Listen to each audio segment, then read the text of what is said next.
Eh bien bonjour, voilà ça y est, la formation sur l'écoute active débute. Alors ça veut dire quoi en clair?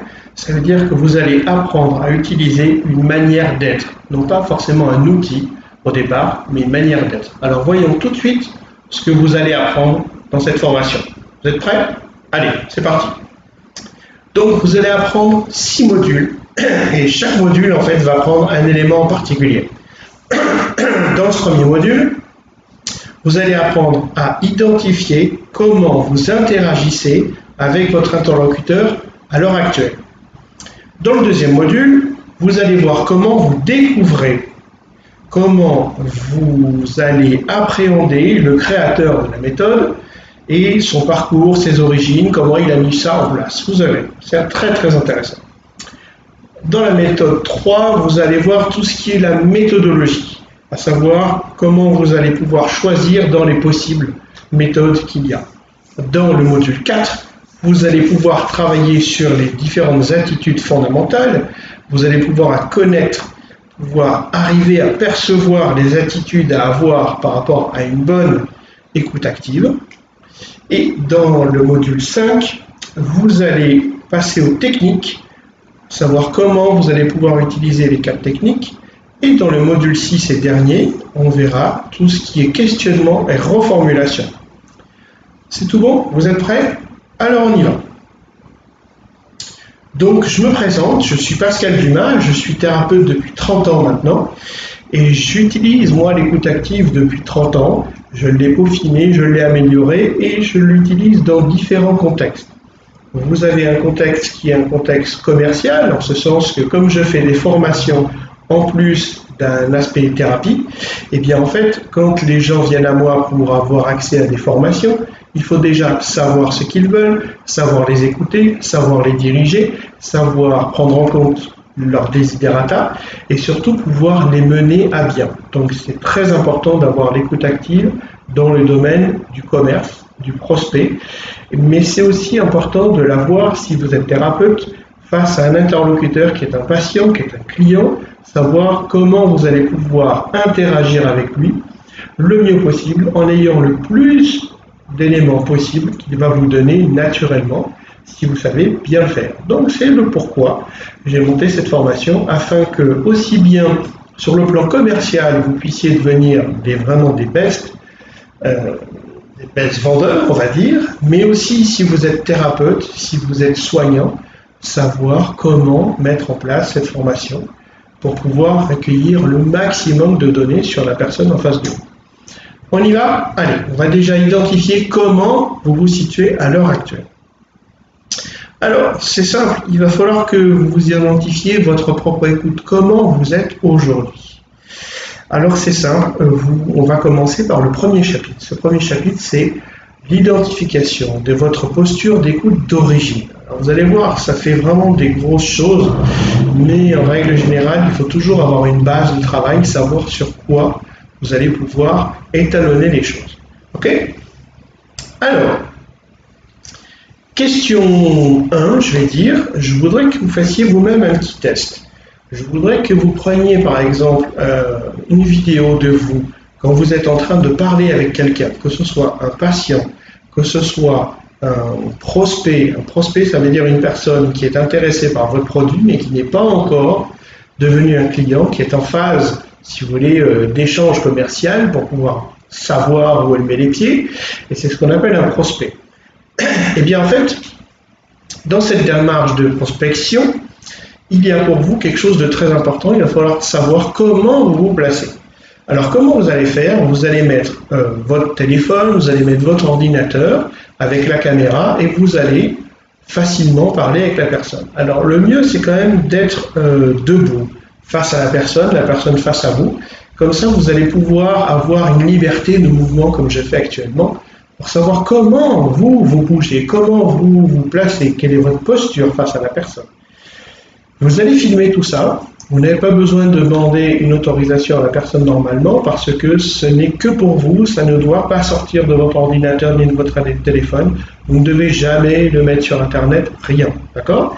C'est une fonction de droit légal, vous n'avez pas le droit de le faire sans un consentement vraiment mûri et puis donné. Donc c'est un peu compliqué. C'est simplement avoir un outil de travail où vous puissiez après y revenir et voir comment vous êtes. Okay? Alors, je vous ai donné quelques petites clés parce que ça me semblait important.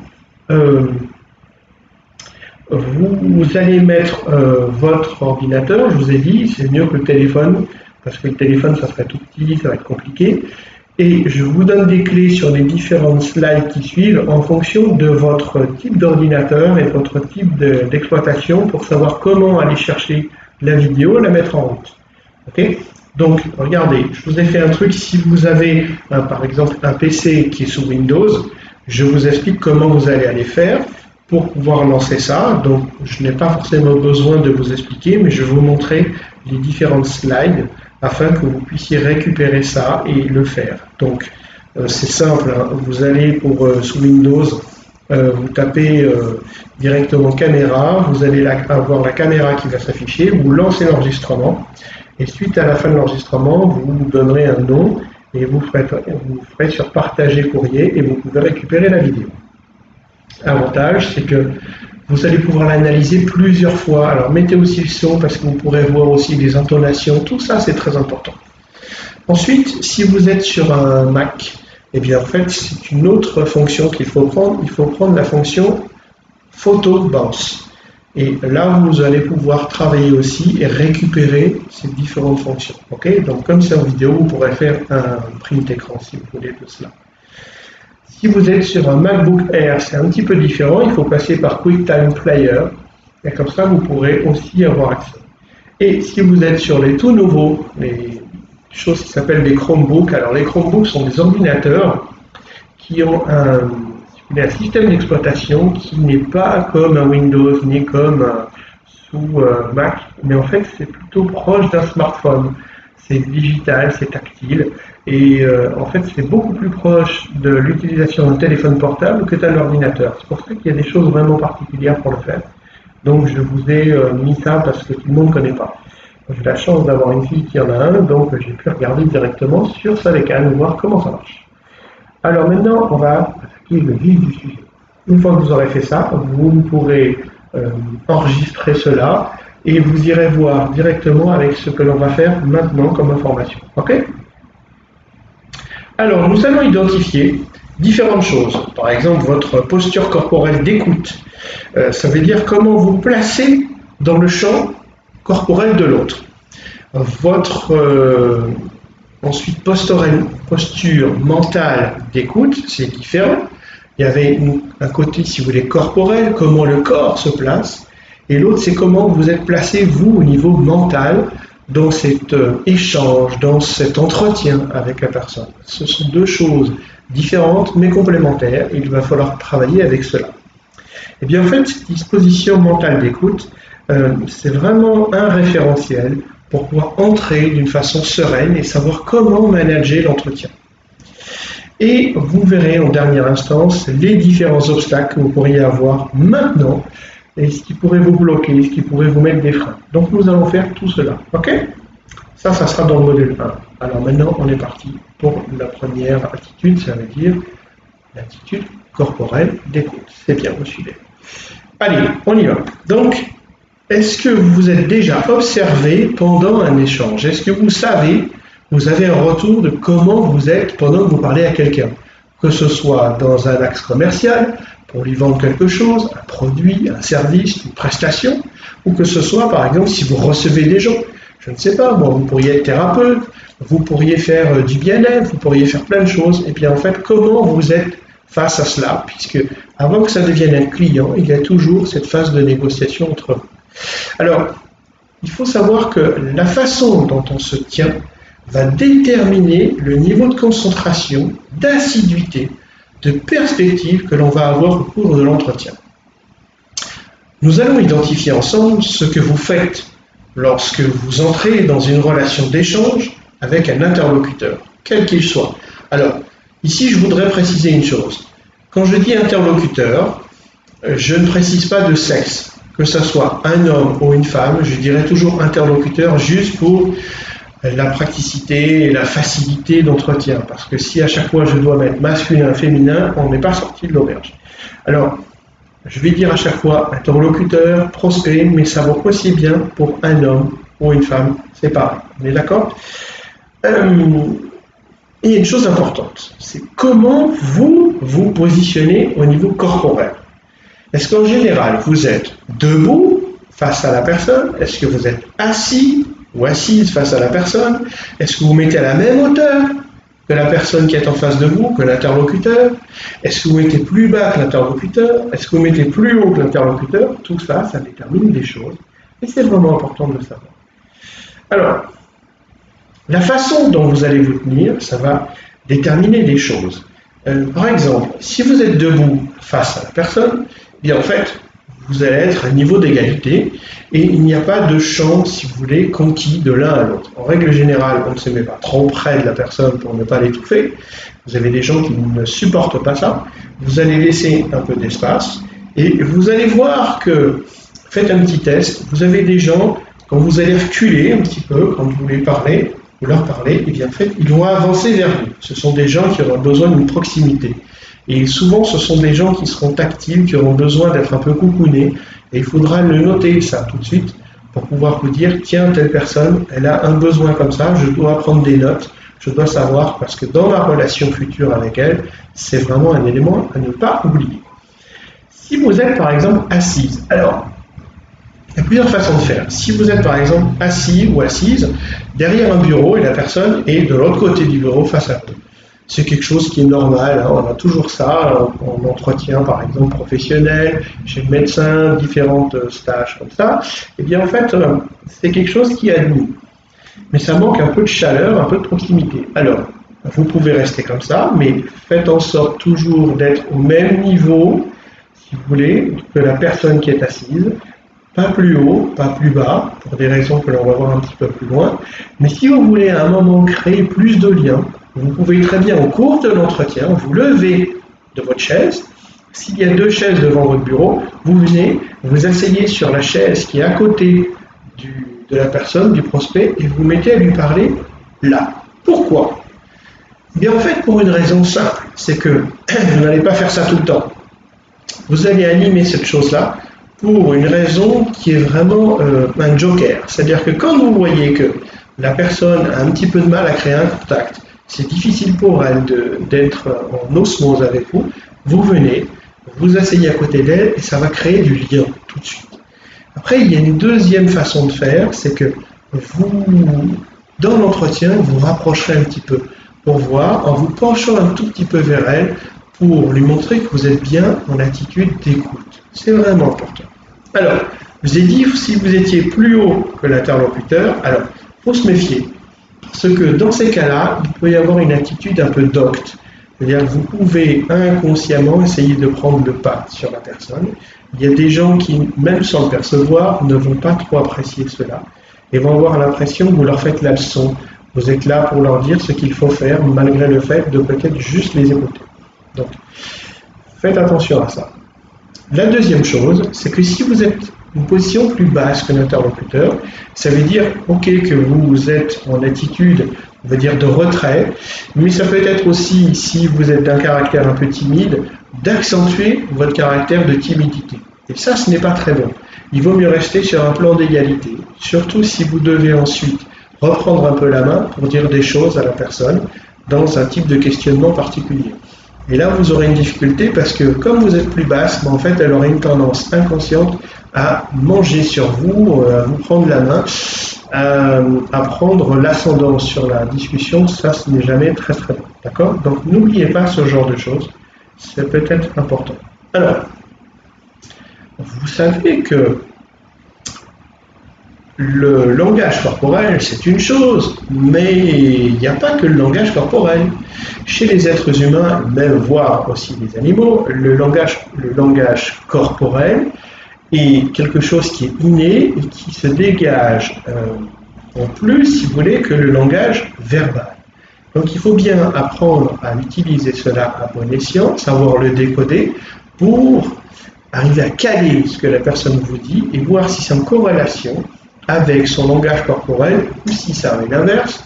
Par exemple, si on veut dire « Ah mais non, tout va bien, je suis d'accord avec vous », on a un petit souci, parce qu'on a quand même des bras croisés, c'est jamais très bon. Donc, c'est vraiment important de voir ça.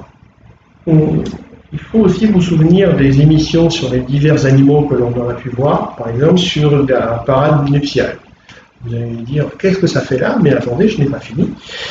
Le mâle fait toutes les pirouettes possibles, en fait, se montrant toujours sous ses beaux atouts, pour arriver à ses fins et séduire la femelle. Et bien, en fait, vous devez faire presque ça. C'est-à-dire que vous aussi, c'est un peu pareil, vous devez arriver à charmer la personne dans son inconscient, parce qu'en fait, nous sommes tous des animaux décivilisés, mais vous devez arriver à la charmer en fonction de la personne. Ça veut dire que les pirouettes nuptiales, elles vont être différentes à chaque personne. Vous devez donc parvenir à charmer l'interlocuteur ou l'interlocutrice pour parvenir à lui vendre en finalité votre service, votre formation, votre prestation, votre produit. C'est important parce que vous en déduisez quelque chose de très simple, c'est que si vous ne vendez pas, et bien en fait, ce n'est plus possible derrière de continuer à faire votre activité. Donc, vous avez besoin de cela. Mais avant de faire ça, avant d'arriver à mettre ces principes-là en action, il faut déjà identifier les différents signaux que vous allez envoyer vous, d'accord, en tant que personne, et ce que donc la personne en face de vous, votre prospect, votre interlocuteur, pourrait arriver à capter et à bloquer par rapport à vous dans la progression, dans l'entretien et dans votre capacité de persuasion. Donc, c'est ce qu'on va voir.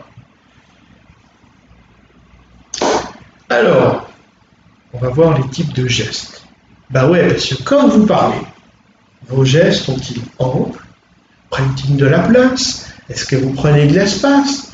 Ou est-ce qu'ils sont restreints à peu près du corps quand vous parlez? Vous gardez les choses vers vous, comme ça, là. C'est pas la même chose. Parce que les gestes qui restent près du corps quand vous parlez indiquent que vous n'avez pas confiance en vous et que vous êtes en attitude restreinte, en attitude refermée, resserrée pour vous, parce que ça vous permet de vous consolider. Et si vous vous touchez, ça veut dire qu'en fait vous venez vous rassurer. Donc il faut avoir l'habitude d'ouvrir, l'habitude de prendre de l'espace quand vous parlez, c'est vraiment important. Par peur, par sentiment d'insécurité, ou l'impression de ne pas être capable encore de faire, vous pouvez rester proche de votre base, donc sans vraiment bouger, sans vraiment prendre la place. Alors, attention, si vous analysez comment je bouge, n'oubliez pas qu'il y a une chose, c'est que j'ai une petite fenêtre de caméra, que je ne peux pas aller trop par là, sinon vous ne voyez plus ma main, je ne peux pas trop monter, donc je suis obligé de rester cadré dans ma fenêtre. Et en fait, il ne faut jamais oublier cela. Si vous devez faire par exemple des choses en vidéo pour des prospects, vous devez faire en sorte qu'on puisse vous voir et dans votre espace global. C'est vraiment important. Et vous pouvez aussi appuyer ce que vous dites par des gestes. Vous voyez, c'est vraiment important. On vient appuyer. Alors, si vous arrivez et si vous êtes convaincu de vos capacités, de votre savoir-faire, de votre légitimité, de votre capacité, donc vous serez en pleine confiance. Inconsciemment, vous allez le dire, vous allez le faire et ça va se lire en vous sur votre attitude corporelle. Donc, vous allez pouvoir prendre plus de territoire parce que vous serez capable de l'aménager, de le prendre en charge. Et donc, vous serez ouverte et vos gestes vont s'amplifier. Vous allez pouvoir respirer, vous allez pouvoir prendre l'espace que vous vous octroyez vous-même. Alors, on va identifier ici ce que vous devez faire et ce que vous faites quand vous rentrez dans une relation d'échange avec un interlocuteur. En règle générale, comment vous faites? Vous recevez la personne debout, vous la recevez assise, c'est pas la même chose. D'accord? Si vous la recevez debout, par exemple, quand elle rentre, vous vous levez et vous allez à son encontre. Ça veut dire qu'il y a déjà quelque chose de vous qui sort et qui va rejoindre le prospect. Ne laissez pas le prospect rentrer à vous, venir à vous. C'est une marque un peu de non-déférence. Ça peut bloquer un peu la suite. Donc, allez toujours à son encontre, jovial, heureux, ça ne veut pas dire de forcément éclater de rire, mais vous voyez, l'idée, c'est que forcément, vous êtes dans quelque chose d'accompagnement déjà. Si vous êtes assis, vous ne pouvez pas vous lever, c'est une chose, mais à ce moment-là, animez avec les bras, bienvenue, bonjour, ah, je vous attendais, je suis content de vous rencontrer enfin, vous voyez la nuance.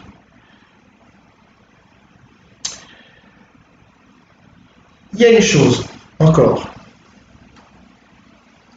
c'est que si vous êtes dans une attitude de fermeture, on l'a vu, c'est-à-dire que les gestes sont près du corps, mais il y a aussi d'autres choses. Il y a comment la personne en face de vous va pouvoir se faire. Et dans ces attitudes, quand vous allez parler avec elle, vous allez pouvoir tout de suite voir si votre discours est fluide, s'il passe, s'il vient taper chez la personne, s'il vient animer quelque chose chez elle ou si ça dérange. Alors, comment vous allez voir? Si l'interlocuteur, il a les bras croisés, fermés, et bien en fait, il est dans une attitude de fermeture inconsciente, d'opposition. Alors, il y a deux choses. Soit la personne, tout de suite, a les bras croisés. Ça veut dire qu'elle n'est pas forcément à même d'écouter ce que vous lui racontez, c'est pas forcément la chose qu'elle recherche, même si c'est elle qui vient, attention, ça peut arriver. Ça, c'est une chose, ça veut dire que de but en blanc, c'est comme ça.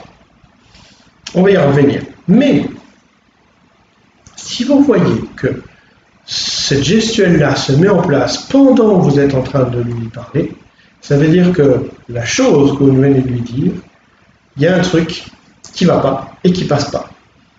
Elle se met en opposition avec ce que vous avez dit pour X ou Y raison, et vous devez revenir là-dessus pour lui demander un sentiment, savoir ce qu'elle en pense, pour pouvoir débloquer la situation au sens propre et au sens figuré, et faire en sorte que ça s'ouvre.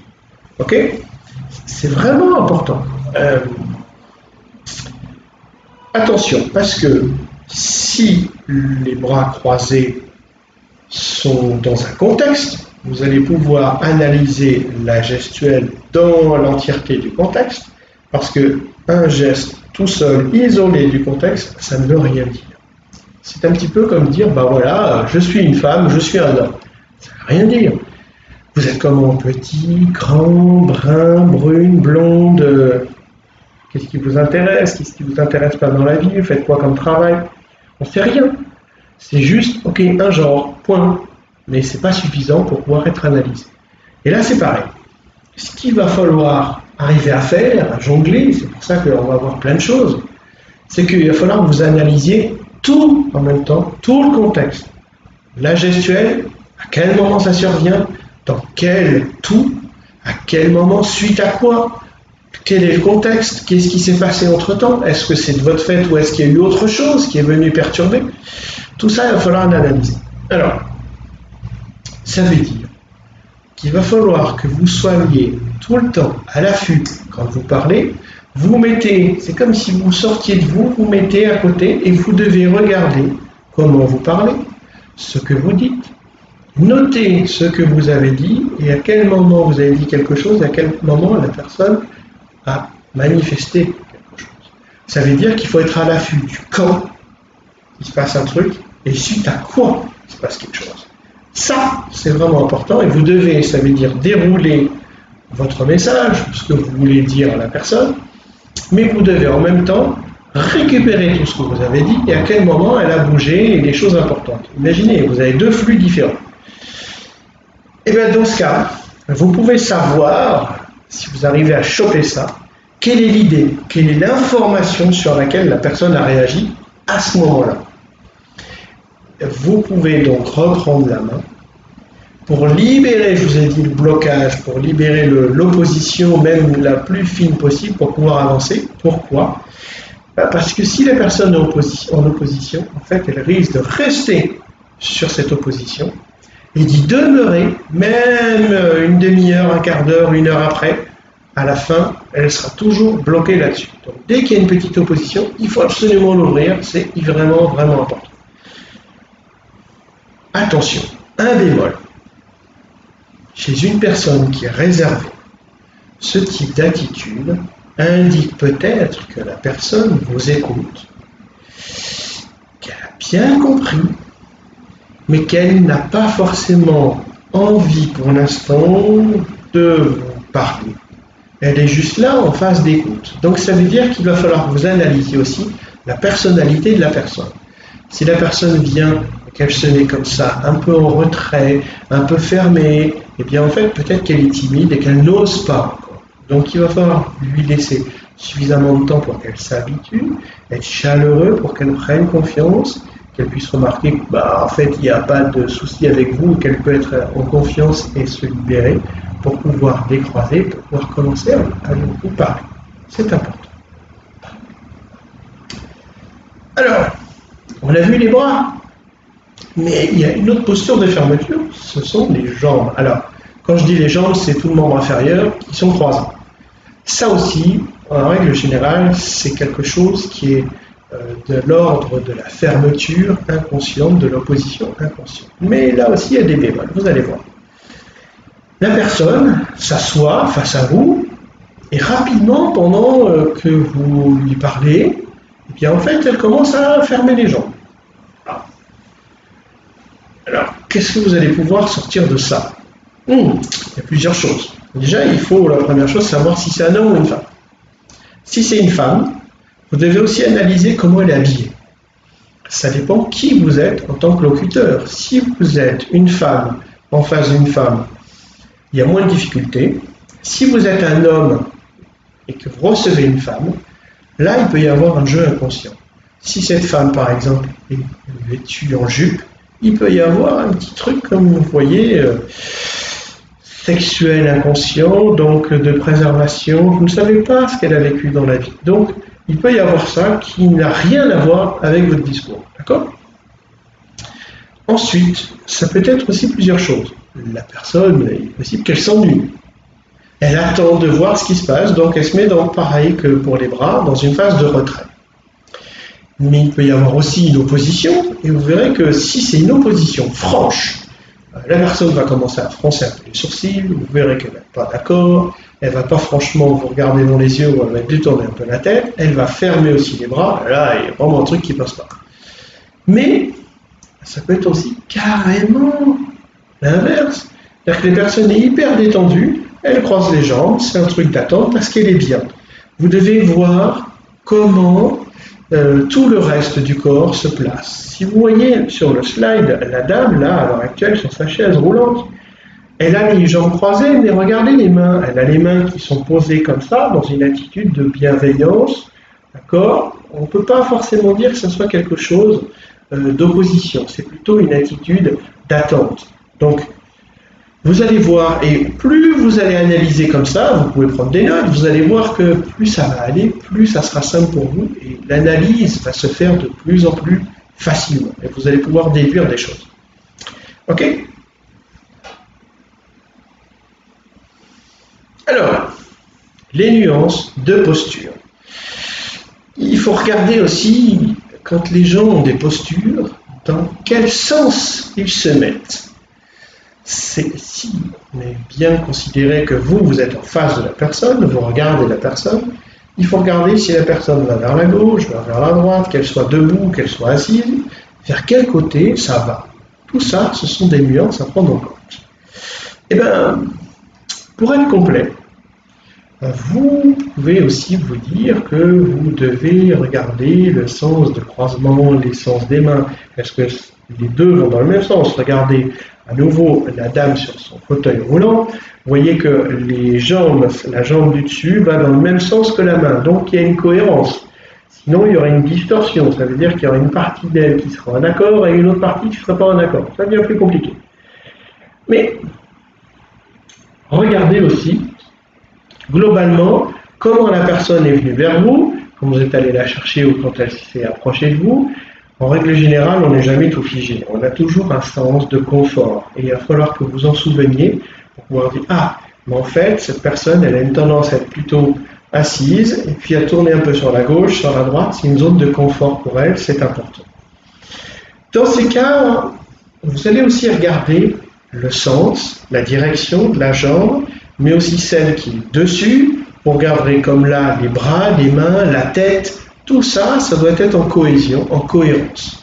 Et s'il y a un truc qui dénote, vous devez vous dire à quel moment ça a changé, suite à quoi, à quel moment, est-ce que j'ai bougé à ce moment-là, est-ce que j'ai changé moi aussi de sens spatio-temporel, est-ce que je lui ai dit quelque chose qui a fait, vous voyez, bouger comme ça, je suis en défiance, je mets la tête sur le côté ou je tourne un peu comme ça. Tout ça, ça peut être des signes de défiance par rapport à quelque chose qui ne plaît pas. Alors, vous avez des notions aussi de, comment dire, de bienveillance chez la personne, d'éducation. C'est-à-dire, vous avez des gens qui vont tout de suite manifester qu'ils ne sont pas d'accord, et d'autres, ça sera beaucoup plus réservé, beaucoup plus restreint. Il va falloir que vous arriviez à prendre les bémols. A contrario, si son buste est aussi tourné vers l'extérieur, je vais dire extérieur par rapport à votre frontalité, si c'est décalé, alors dans ce cas, ça peut dénoter une attitude inconsciente de fuite, d'inattention, d'aspect défavorable à vos encontres ou propos.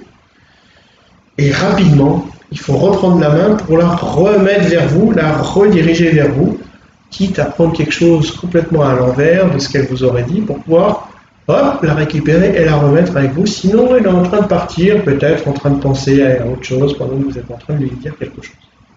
Ok?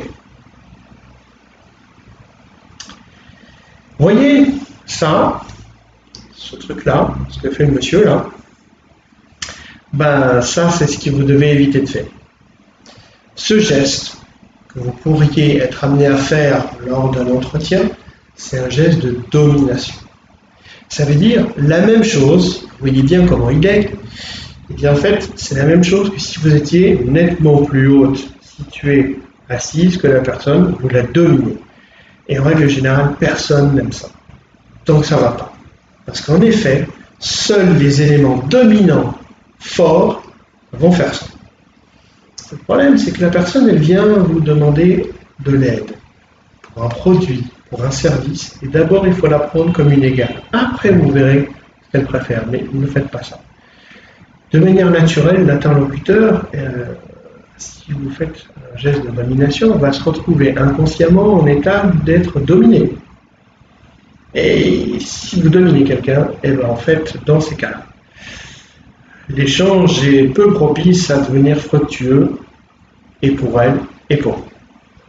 Donc ça veut dire que vous restez à la même hauteur que votre interlocuteur, voire un tout petit peu plus bas pour lui donner l'impression qu'il a un peu la main, mais vous ne mettez pas plus haut que l'interlocuteur. Et le plus souvent, on discute avec une personne face à face, assis derrière un bureau, debout face à elle, mais au même niveau d'égalité de personne à personne. D'accord ? Au niveau du visage, est-ce que vous avez déjà utilisé cela, c'est-à-dire pouvoir décoder les différentes attitudes qu'un prospect, qu'un interlocuteur, dans une démarche d'explication ou quand il se livre à vous, pourrait avoir avec ses mains et son visage? Est-ce que vous connaissez cela? On va voir un petit peu des choses. Alors si on regarde le menton par exemple, si l'interlocuteur se touche le menton, alors que vous pouvez lui dire quelque chose qui vient de le contrarier, et en fait il va s'arrêter, il va venir se recentrer sur sa base. C'est vraiment important. Ça peut être aussi perçu comme un signe de doute, voire même un peu comme un agacement. D'accord ? Alors, il y a des petites choses aussi, c'est que le bas du visage, ça va en règle générale, comment vous dire, délivrer une information sur l'attitude corporelle globale de la personne. Ça vient en général accentuer cela. N'oubliez pas que tout signe, même celui-là, est à prendre absolument dans un contexte de globalité, aussi bien sur le plan physique, corporel, mais aussi sur ce qui est dit, et non jamais tout seul. Parce que vous pouvez par exemple avoir quelque chose comme ça. Vous voyez, et dans ces cas-là, c'est quoi? On vient, on pose la main, on se rassure, c'est une réassurance en mettant la main, mais c'est aussi, on se réassure, on se pose pour permettre de réfléchir. Vous voyez la nuance? Donc faites bien gaffe de bien savoir noter ce que je vous dis, mais de savoir le mettre dans son contexte. D'accord? Le visage, la zone buccale. Ça veut dire la bouche, les lèvres, d'accord? Si la personne met la main devant comme ça, je suis désolé, vous m'entendez plus, mais il faut que je fasse le geste. Eh bien, en fait, l'interlocuteur va se retrancher de ce que vous lui avez dit, de vous, derrière quelque chose de protection. Quelque chose, là aussi, l'a heurté, l'a choqué, l'a fait réagir, et une petite attitude. Vous savez, quand on a peur et quand on est surpris, on fait un truc comme ça. Vous voyez, c'est une phase de retrait, de recul, il faut en prendre compte. Ce mouvement de repli interne, que pourrait faire cette personne de manière complètement inconsciente, hein, ça va couper le lien avec vous, parce qu'en fait il y a la main entre elle et vous, et ça serait difficile pour vous d'arriver à parler, de vous adresser la parole, et donc il y a quelque chose qui est un peu cassé. Là aussi tout de suite, vous pouvez lui reposer une question, lui donner la parole pour que le truc se libère. Vous pouvez aussi avoir une attitude, si vous voulez, d'accentuation de ce mouvement dans l'attitude globale. Si par exemple il y a une phase de recul, c'est amplifié forcément, c'est une évidence. Si la personne ne peut pas autant bouger, mais qu'il y a une attitude où en fait le corps est un peu en retrait, penché en arrière, ça aussi c'est un recul inconscient par rapport à ce qui se passe, à ce qui se dit, par rapport à ce que vous lui proposez. Il y a quelque chose qui ne va pas. D'accord ? Si l'index se dresse, d'accord, ça va indiquer un désaccord avec ce que vous venez de dire, et ça va pointer sur un truc, parce que vous savez que l'index sert à montrer, à figer quelque chose. Donc il y a vraiment un élément qu'il va falloir que là aussi vous, vous détaillez, vous décodiez, vous désamorciez, c'est important. Et à ce moment-là, demandez-vous si la personne n'aurait pas une tendance peut-être d'une manière inconsciente à vouloir intervenir, à vouloir demander, dire quelque chose, parce qu'à l'école on fait ça, et bien en fait il y a certaines personnes qui ont besoin qu'on leur donne, qu'on leur délivre le droit de pouvoir intervenir. La parade, en fait je vous l'ai dit, donnez la parole le plus vite possible à votre interlocuteur, interlocutrice, pour que le blocage se lève le plus rapidement possible et que la fluidité revienne entre vous. D'accord ? Petites astuces. Si vous êtes intéressé en fait de connaître quelques astuces, en plus de celles que je vous ai déjà expliquées, il y a des attitudes qui sont fermées. Comment vous allez faire? Eh ben, je vais vous donner des petits trucs. On a vu qu'il y a des gestes qui peuvent rester près du corps pendant que vous parlez vous-même par un manque de confiance en vous. Ben là, en fait, vous êtes dans la peur, la sécurité. Si vous n'êtes pas complètement convaincu de vos capacités, de votre légitimité, de votre capacité à faire, à dire, à assumer, vous allez devoir travailler sur ces points parce que sinon ça va se voir à tous les coups. À tous les coups, ça va se voir. Donc vous devez au préalable sentir que c'est bon, vous êtes bien là, vous pouvez, il n'y a aucun problème, vous pouvez faire. Parce que votre service, il est de bonne qualité. Votre produit, il est bon. Votre prestation, elle est bonne. Vous avez déjà eu des retours. Appuyez-vous là-dessus, il n'y a pas de souci. Et expliquez à la personne ce que vous faites. Vous voyez, c'est important. Alors, comment vous pouvez faire sur d'autres petites choses encore? Une astuce, si la personne est bloquée, on l'avait dit, avec les bras croisés, des choses comme ça, vous allez forcer la personne à ouvrir. Si vous n'arrivez pas verbalement à le faire, forcez la personne à le faire physiquement. Comment on fait? C'est assez simple. Regardez, vous allez faire ça. Vous allez lui tendre, par exemple, votre carte de visite, un papier, un prospectus, ce que vous voulez. Pourquoi? Parce que quand vous avez les bras croisés, quand vous tend quelque chose, en fait, vous devez décroiser pour prendre façon physique de vous accaparer ce qu'on vous donne. Et donc forcément, en faisant ça, ça va ouvrir. Vous ne pouvez pas faire autrement, hein. C'est difficile de faire ça.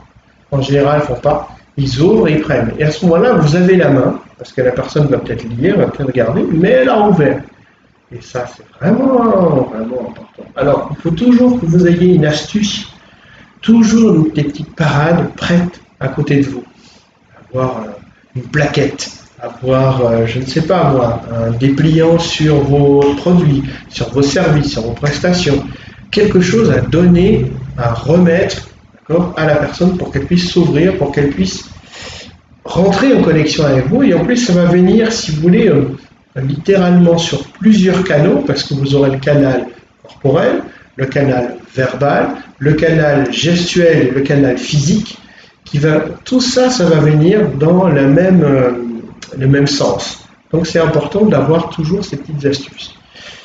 Donc il faut toujours que vous ayez ça juste à côté de vous, avec vous tout le temps. Il faut avoir des petites cartes de visite avec soi tout le temps pour pouvoir argumenter. C'est vraiment très important. Ok? La seconde astuce, vous savez ce que c'est? Pas cher, vous avez besoin de rien faire imprimer, de rien produire. Vous l'avez en vous naturellement, vous êtes venu dans ce monde avec. C'est le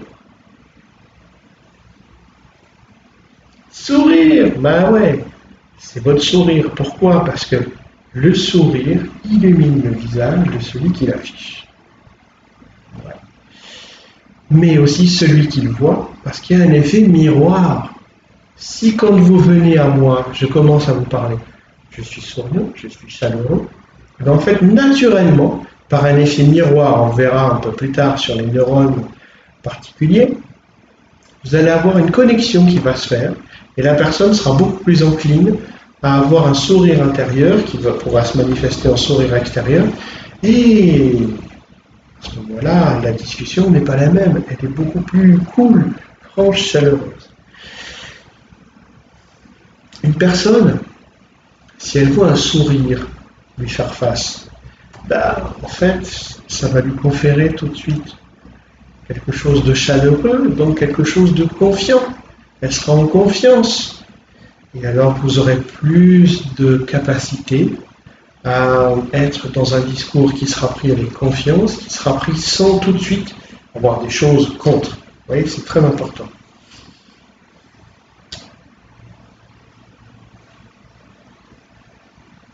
Alors, la troisième astuce, retenez bien, c'est un peu plus compliqué à mettre en place, vous allez voir. C'est quoi? Vous devez vous souvenir un maximum de choses sur la personne. Alors ça, je vous dis tout de suite, ça s'apprend, ça s'acquiert, c'est un entraînement, c'est un exercice pratiquement quotidien. Et plus ça va, plus ça sera simple, et vous verrez qu'après, vous n'aurez même pas besoin de dire « il faut que je me souvienne » parce que ça sera automatiquement. Après, c'est tout de suite que vous allez capter les choses importantes et vous allez les engranger. Vous devez vous souvenir du prénom de la personne. Vous devez le retenir. Pourquoi? Parce que en utilisant son prénom à un moment dans l'entretien, à la fin de l'entretien, quand vous la rappellerez, ça va vous donner une proximité. Parce que quand on nous appelle par notre prénom, ça veut dire qu'on est plus proche. Ce sont presque les amis qui nous appellent par notre prénom.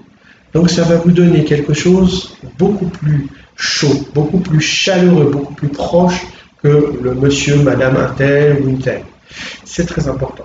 Et vous pourrez ensuite l'exploiter en disant bonjour, mademoiselle, bonjour Nadine, bonjour Bertrand, vous vous souvenez, on s'est vu.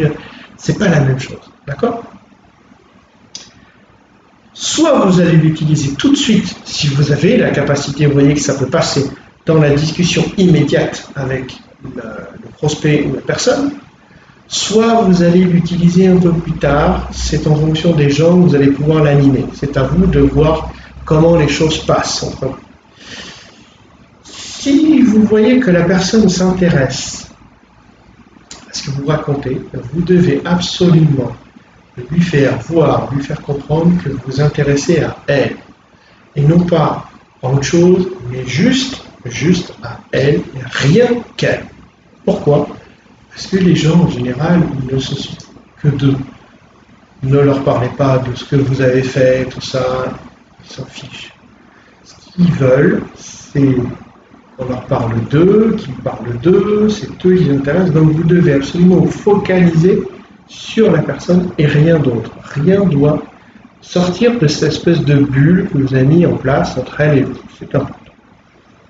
Et comme elle va pouvoir voir et ressentir que vous intéressez à elle, que ce qu'elle dit, ce qu'elle demande, c'est important, et bien en fait, elle va ressentir que c'est très, très, si vous voulez, prégnant pour vous, c'est presque quelque chose qui vous atteint, et bien là, elle va s'en souvenir, et vous devez ensuite, inconsciemment, enfin, du moins d'une façon au départ réfléchie, dire tel prénom, et telle personne, et vous devez mettre quelque chose de mémotechnique pour vous souvenir du truc le plus important ou pouvoir le raccrocher.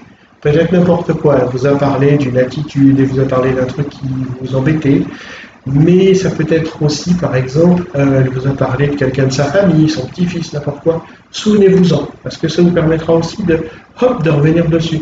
Tiens, en fait, votre petit-fils, comment il va? Et la personne verra par là que tout ce qu'elle vous a raconté, vous l'avez chopé, mais ça aussi. Et donc que vous vous intéressez à elle en tant que personne. Très important, majeur. Et en plus, vous allez l'ancrer dans votre mémoire. D'accord? C'est-à-dire que vous allez pouvoir savoir et faire référence rapidement à quelque chose sur la personne pour pouvoir savoir comment elle a évolué. Ok? Alors, voyons ensemble ce que l'on a appris dans ce premier module. Enfin, premier chapitre de module, pardon. Eh bien, en fait, on a vu ensemble l'identification de votre posture corporelle. Les notions corporelles induites chez votre interlocuteur, comment vous allez pouvoir les interpréter, et des astuces pour libérer les blocages qui pourraient survenir rapidement. Tout ça, ce sont des choses majeures à savoir. C'est OK? D'accord? Eh bien maintenant, je vous encourage à passer au chapitre suivant. Parce que vous savez quelles sont les postures corporelles que vous avez des clés de compréhension de celles-ci. Je vous engage maintenant à passer au chapitre suivant pour entreprendre et apprendre la suite de la méthode de l'écoute active. À bientôt. Au revoir.